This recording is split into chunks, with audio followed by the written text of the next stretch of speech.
Well, President Biden speaking with Israeli Prime Minister Benjamin Netanyahu yesterday, Biden urging him to finalize a ceasefire in Gaza and bring the hostages home.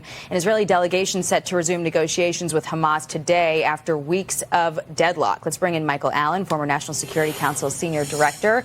Thank you for being here. Thanks for having me. You know, I'm reading these stories about the president's talk with Netanyahu yesterday, and I guess the thing that stands out to me is Israel has not been the party to prevent this from reaching a conclusion.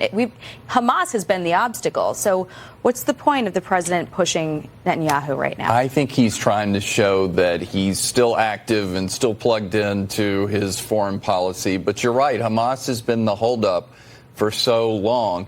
A few weeks ago, I might have said, hey, Biden, please quit pressuring our allies, Israel. But an intervening event has occurred, and that's that the Israeli Defense Forces have killed or dismantled much of the Hamas infrastructure, the organized brigades and the rest in Rafah. You remember that just came to a conclusion. So we might actually finally be seeing the conditions set for some sort of arrangement, because Hamas feels like that Israel may take their foot off the gas a little bit, and the Israeli Defense Forces are saying, hey, you know what, that might be okay because we're running out of targets to hit. Clearly, Israeli families want their hostages home. It's been such a long time, but it makes you wonder, big picture, is it Netanyahu's best interest to cut the deal now? I think what he has to watch out the most for is his northern border. There is another genocidal terrorist organization that you all are aware of called Hezbollah that's also there.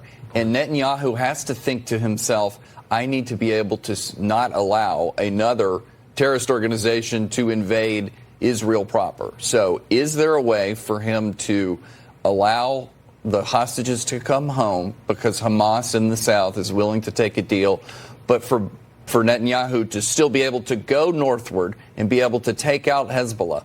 Because what they're doing is just something that Israel won't be able to accept long term, and that's the death and destruction of so much of their territory and their people up toward the northern border. Well, meantime, back in the U.S., as we're facing upheaval in the White House and the election coming up, the Russian president is pushing a new China-aligned security order to challenge the U.S. as India's Modi and Orban are also visiting Russia.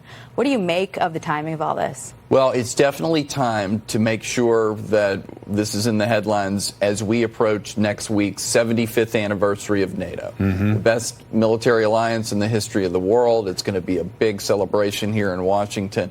But it's a reminder for all of us that it's not just our adversaries, Russia and China, that are out there. They're all working together. Iran is in there, Belarus, of course, North Korea. We saw that ridiculous meeting between Putin and in North Korea very recently. They're trying to thwart a U.S.-led global order that allows us to be secure and to prosper. And so we need an active president. We need a new national security foreign policy that not only takes care of that individually, but all together as an integrated strategy to deal with these adversaries who want to displace the United States as the world's #1 superpower. Beijing would seem to be the one power that could convince Putin to get out of Ukraine or to wrap it up, to negotiate a deal. No evidence of that, though, right? Yeah, I think Putin is just too obsessed with the idea that Ukraine, quote, isn't a country and shouldn't be in NATO and shouldn't even look westward. He wants to determine Ukraine's future, and Ukraine badly wants to be aligned with Europe and, of course, with the United States.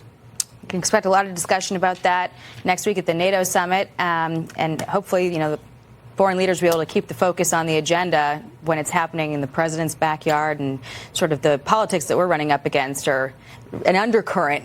That's right. Underneath everything we're going through right now. Big week coming up. Of course. Mike Allen, thank you very much for being here. Appreciate it. Thanks for having me. Thanks, Michael.